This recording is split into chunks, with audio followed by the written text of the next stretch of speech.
नमस्ते दोस्तों। क्या यह 2023 एनवायरनमेंट के लिए एक अच्छा साल था? जी नहीं, ये एक ब्रूटल वेकअप कॉल था जिसने हमारे प्लेनेट पर कुछ सीरियस पंचेस मारे और हमें हमारे इकोसिस्टम की अनसर्टेन कंडीशंस की याद दिलाई। आज हम चीज़ों को शुगर कोटिंग करने का काम नहीं करेंगे। क्लाइमेट चेंज और एनवायरनमेंट डिग्रेडेशन की हार्श रियलिटीज़ के साथ हम 2023 में एनवायरनमेंट और क्लाइमेट चेंज की टॉप फर्स्ट न्यूज़ जानेंगे। नंबर 1, इस साल में अब तक की सबसे ज़्यादा गर्मी रिकॉर्ड की गई है। जनवरी से अक्टूबर के लिए ग्लोबल एवरेज टेम्परेचर्स रिकॉर्ड शुरू होने के बाद से सबसे ज़्यादा था। अक्टूबर में एक्सट्रीम हीट के कारण एवरेज एनुअल टेम्परेचर बढ़ गया। ये मंथ 1.7 डिग्री सेल्सियस ज़्यादा गर्म था कंपेयर टू एवरेज अक्टूबर, जो 1850 से 1900 के प्री इंडस्ट्रियल पीरियड के लिए एस्टिमेट किया गया था, जिसके against Paris agreement targets set किए गए थे। हायर एवरेज टेम्परेचर का मतलब है कि और ज़्यादा एक्सट्रीम वेदर इवेंट्स होंगे। 2023 में यूरोप और एशिया के कुछ हिस्सों में 50 डिग्री सेल्सियस से ज़्यादा टेम्परेचर के साथ अब तक की मोस्ट इंटेंस हीट वेव्स को रिकॉर्ड किया गया। इन हीट वेव्स ने विनाशकारी जंगल की आग को बढ़ावा दिया, specially Amazon rain forest, Canada, Australia और यूनाइटेड स्टेट्स में, जिससे एटमॉस्फेयर में भारी क्वांटिटी में कार्बन डाइऑक्साइड रिलीज किया गया और लाखों लोगों को वहां से माइग्रेट करना पड़ा। हरिकेन्स, फ्लड्स और ड्रॉट्स जैसी extreme weather events climate change की वजह से ज़्यादा फ्रीक्वेंट और इंटेंस हो गई है। इन इवेंट्स से इंफ्रास्ट्रक्चर, एग्रीकल्चर और ह्यूमन हेल्थ को बड़े पैमाने पर नुकसान होता है, जैसे हिमाचल और हिमालय रीजन्स में फ्लड, पाकिस्तान सिंध जो डेजर्ट एरिया है वहाँ भी फ्लड, और गुजरात और ओडिशा में साइक्लोन। नंबर 2 पर है ओशन वार्मिंग और एसिडिफिकेशन। दुनिया के महासागर हैरत अंगेज रूप से गर्म हो रहे हैं, जो 90% से भी ज़्यादा ग्रीन हाउस गैस एमिशंस से जनरेट हो रही एक्सेस हीट को एब्जॉर्ब कर रहे हैं। हमारे ओशंस अर्थ के एटमॉस्फेयर में रिलीज किए गए लगभग 30% कार्बन डाइऑक्साइड को एब्जॉर्ब करते हैं। इस वार्मिंग से ओशन एसिडिफिकेशन हो रहा है, जिससे मरीन इकोसिस्टम और फूड सिक्योरिटी को खतरा है। pH स्केल में छोटे से चेंज से भी ओशन एसिडिफिकेशन पर सिग्निफिकेंट इम्पैक्ट डाल सकता है। जब pH स्केल बहुत कम हो जाता है तो मरीन ऑर्गेनिजम्स जैसे ऑयस्टर्स, उनके शेल्स और स्केलेटन भी डिसॉल्व होना शुरू हो सकते हैं। हालांकि ओशन एसिडिफिकेशन से सबसे बड़ी एनवायरमेंटल प्रॉब्लम्स में से एक कोरल ब्लीचिंग और उसके बाद कोरल रीफ लॉस है। ये एक ऐसी कंडीशन है जो तब होती है जब ओशंस का बढ़ता टेम्परेचर रीफ्स और उसके अंदर रहने वाले एल्गे के बीच सिम्बायोटिक रिलेशनशिप को ब्रेक करता है, जिससे एल्गे दूर चली जाती है और कोरल रीफ्स अपना नेचुरल वाइब्रेंट कलर खो देती है। कुछ साइंटिस्ट के एस्टीमेट के हिसाब से 2050 तक कोरल रीफ्स के पूरी तरह से डिस्टर्ब हो जाने का खतरा है। ओशन में ज़्यादा एसिडिटी कोरल रीफ सिस्टम की एक्सोस्केलेटन्स को रीबिल्ड और कोरल ब्लीचिंग इवेंट से रिकवर करने की कैपेसिटी में बाधा डाल सकती है।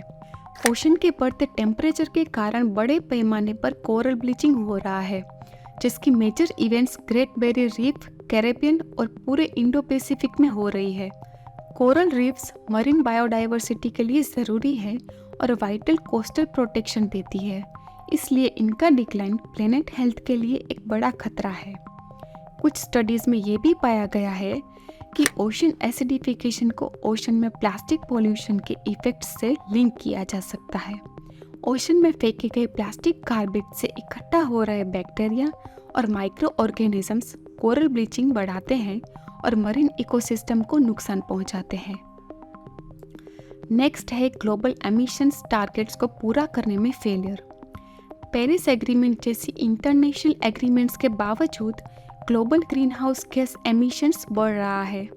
ये दुनिया को पेरिस एग्रीमेंट द्वारा सेट की गई 1.5 डिग्री सेल्सियस की लिमिट से ज़्यादा खतरनाक लेवल के वार्मिंग के ट्रैक पर ले जाता है। एमिशंस को तेज़ी से और इफेक्टिवली कट करने के लिए गवर्नमेंट को न केवल ग्रीन इनोवेशन के लिए बड़े पैमाने पर फंड्स बढ़ाना चाहिए, जिससे लो कार्बन एनर्जी सोर्सेज की कॉस्ट कम हो सके, बल्कि और भी ज़रूरी रेंज ऑफ पॉलिसीज एडॉप्ट करना ज़रूरी है जो मार्केट के दूसरे फेलियर्स में से हर एक को एड्रेस करती है। नेक्स्ट है डिफॉरेस्टेशन और हैबिटेट लॉस। एग्रीकल्चर, लॉगिंग और माइनिंग के कारण ट्रॉपिकल डिफॉरेस्टेशन खतरनाक दर पर जारी है। ये डिफॉरेस्टेशन वाइटल इकोसिस्टम्स को डिस्ट्रॉय कर देती है, कार्बन डाइऑक्साइड रिलीज करती है और अनगिनत स्पीसीज के विलुप्त होने का खतरा पैदा करती है। हर घंटे 100 क्रिकेट ग्राउंड के साइज के जंगल काटे जाते हैं। अगर डिफॉरेस्टेशन रोका नहीं गया तो ईयर 2030 तक प्लेनेट पर सिर्फ 10% फॉरेस्ट होंगे, तो ये सभी 100 वर्षों से भी कम समय में खत्म हो सकते हैं। डिफॉरेस्टेशन को हाईएस्ट लेवल पर एक्सपीरियंस करने वाले 3 देश हैं: Brazil, the democratic Republic of Congo और इंडोनेशिया। अमेज़न दुनिया का सबसे बड़ा रेन फॉरेस्ट है, 6.9 मिलियन स्क्वायर किलोमीटर्स में फैला हुआ है और साउथ अमेरिकन कॉन्टिनेंट के लगभग 40% हिस्से को कवर करता है। ये बायोलॉजिकली मोस्ट डाइवर्स इकोसिस्टम्स में से एक है। प्लांट्स और एनिमल्स की लगभग 3 मिलियन स्पीसीज का घर है।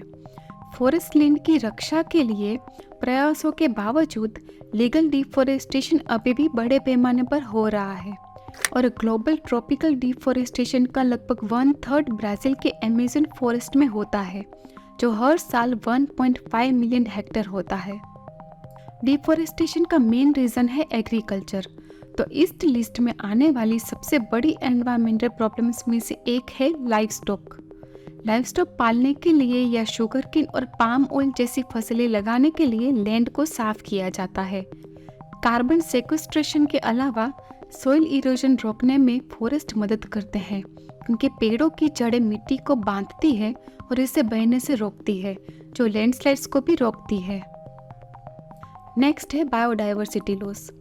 अर्थ 6th मास एक्सटिंक्शन इवेंट का सामना कर रहा है। आने वाले सालों में एस्टिमेटेड 1 मिलियन स्पीसीज के लुप्त होने का खतरा है। बायोडाइवर्सिटी के इस नुकसान का इकोसिस्टम के फंक्शंस और ह्यूमन वेलबींग पर गहरा असर पड़ता है। बायोडाइवर्सिटी लॉस पर नए रिसर्च के अकॉर्डिंग प्लैनेट से वर्टेब्रेट्स, पौधे और कीड़ों की 2 मिलियन स्पीसीज गायब हो सकती है। WWF की रिसेंट रिपोर्ट के according mammals, fishes, birds, reptiles और एम्फीबियंस की पॉपुलेशन की साइज में 1970 और 2016 के बीच एवरेज 68% डिक्लाइन देखा गया है। रिपोर्ट के इस बायोडाइवर्सिटी लॉस के लिए कई फैक्टर्स को जिम्मेदार मानता है, लेकिन मेनली लैंड यूज चेंज और उसमें भी पर्टिकुलरली फॉरेस्ट, ग्रासलैंड्स और मैनग्रोव्स जैसे हैबिटेट्स को एग्रीकल्चर सिस्टम्स में कन्वर्ट करना है। नेक्स्ट है पॉल्यूशन क्राइसिस। एयर, वाटर और सॉइल पॉल्यूशन एक मेजर एनवायरमेंटल प्रॉब्लम बनी हुई है, जिसका ह्यूमन हेल्थ और इकोसिस्टम पर गंभीर असर हो रहा है। पर्टिकुलरली प्लास्टिक पॉल्यूशन चिंताजनक है। हर साल लाखों टन प्लास्टिक वेस्ट ओशंस में जाता है। हम इस वीडियो में पहले भी प्लास्टिक वेस्ट के बारे में बात कर चुके हैं, इसलिए आप इसे यहाँ आई बटन पर क्लिक करके देख सकते हैं। Melting ice caps and sea level rise. Climate crisis Arctic को प्लेनेट पर किसी भी जगह की कंपैरिजन में 2 गुनी तेजी से ज़्यादा गर्म कर रहा है। आज अर्थ पर बढ़ते टेम्परेचर की वजह से ओशन का लेवल 20th सेंचुरी की कंपैरिजन में 2 गुनी तेजी से ज़्यादा बढ़ रहा है। अब ग्लोबली ओशंस हर साल एवरेज 3.2 mm बढ़ रहे हैं और इस सेंचुरी के एंड तक लगभग 0.7 मीटर तक बढ़ते रहेंगे। आर्कटिक में ग्रीनलैंड की आइस शीट ओशन लेवल के लिए सबसे बड़ा खतरा पैदा करती है, क्योंकि बर्फ़ का पिघलना ओशन लेवल का बढ़ने का मेजर रीज़न है।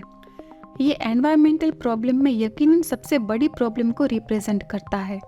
इस बात को कंसिडर करते हुए और भी ज़्यादा चिंताजनक हो जाता है कि पिछले साल की गर्मियों में ग्रीनलैंड से 60 बिलियन टन्स बर्फ़ का नुकसान हुआ था, जो सिर्फ 2 महीनों में ग्लोबल सी लेवल्स को 2.2 mm तक बढ़ाने के लिए काफ़ी था। According to satellite data, Greenland की आइस शीट ने 2019 में रिकॉर्ड क्वांटिटी में बर्फ़ खो दी।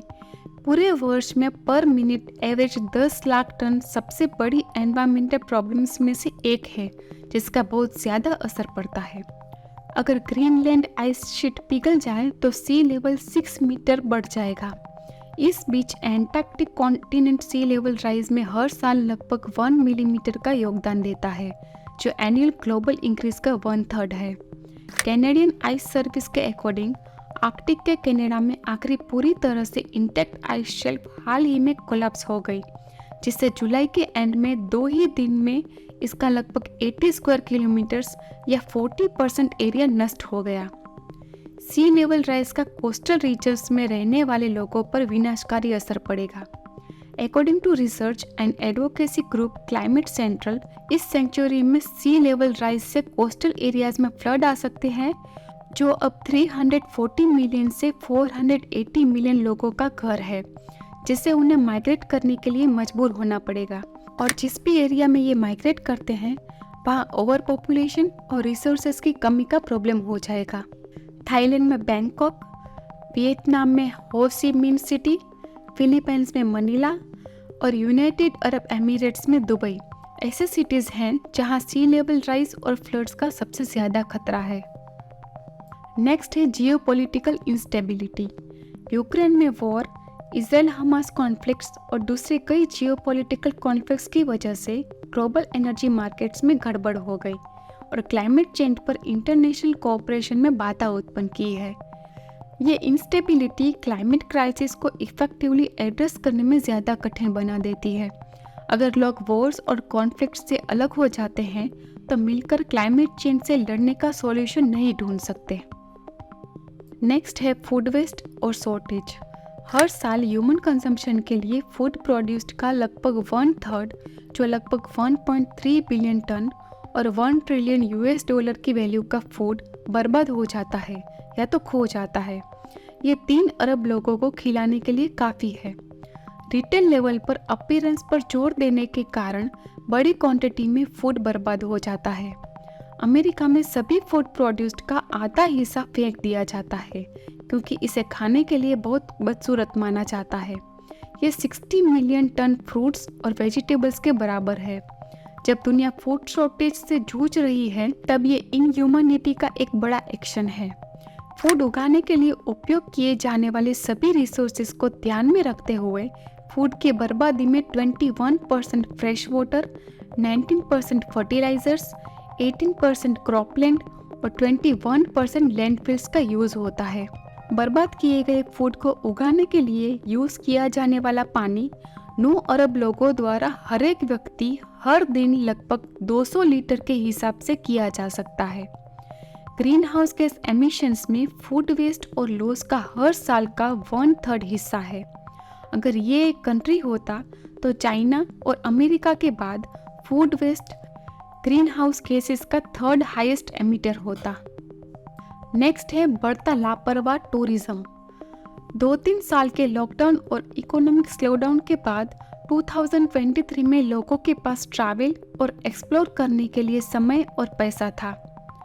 UNWTO के अकॉर्डिंग 2023 के एंड तक tourist arrivals pre pandemic levels पर पहुंच गया है, जो प्रोबेबली ग्लोबली 1.4 बिलियन से ज़्यादा हो सकता है। हालांकि ग्रीन पीस के अकॉर्डिंग रिसर्च से पता चलता है कि सिर्फ 7% टूरिस्ट ही खुद को रिस्पॉन्सिबल टूरिस्ट मानते हैं और एक इम्पोर्टेंट हिस्से को पोटेंशियली हार्मफुल टूरिज्म प्रैक्टिसेस के साथ छोड़ देते हैं। केयरलेस टूरिज्म इंडस्ट्री द्वारा हर साल estimated 1.20 million ton solid waste करने में योगदान देता है। UN एनवायरनमेंट प्रोग्राम ने रिपोर्ट किया है कि मरीन प्लास्टिक पॉल्यूशन से ओशन में पाया जाने वाला सभी प्लास्टिक का 14% तक टूरिज्म से होता है। ग्लोबली टूरिज्म डेवलपमेंट से जुड़े डिफोरेस्टेशन का एस्टीमेट लगभग 6% है। पर्टिकुलरली इंडिया फास्ट डेवलपमेंट के कारण केयरलेस टूरिज्म के प्रॉब्लम का सामना कर रहा है। गवर्नमेंट और non profit organisations careless tourism problem को हल करने के लिए ज़रूरी स्टेप्स ले रहे हैं, लेकिन ये काफ़ी नहीं है। टूरिज्म इंडस्ट्री को और ज़्यादा केयरफुल रहने की ज़रूरत है। तो ये हमने 2023 की कुछ नेगेटिव न्यूज़ देखी, लेकिन 2023 में एनवायरनमेंट के लिए भी कई पॉजिटिव न्यूज़ आई। पर हमारे द्वारा पहुंचाए गए नुकसान की कंपैरिजन करें तो ये छोटे लगते हैं, लेकिन ये छोटे स्टेप्स धीरे धीरे बड़े कंजर्वेशन एफर्ट्स तक पहुंचने में हमारी हेल्प करेंगे।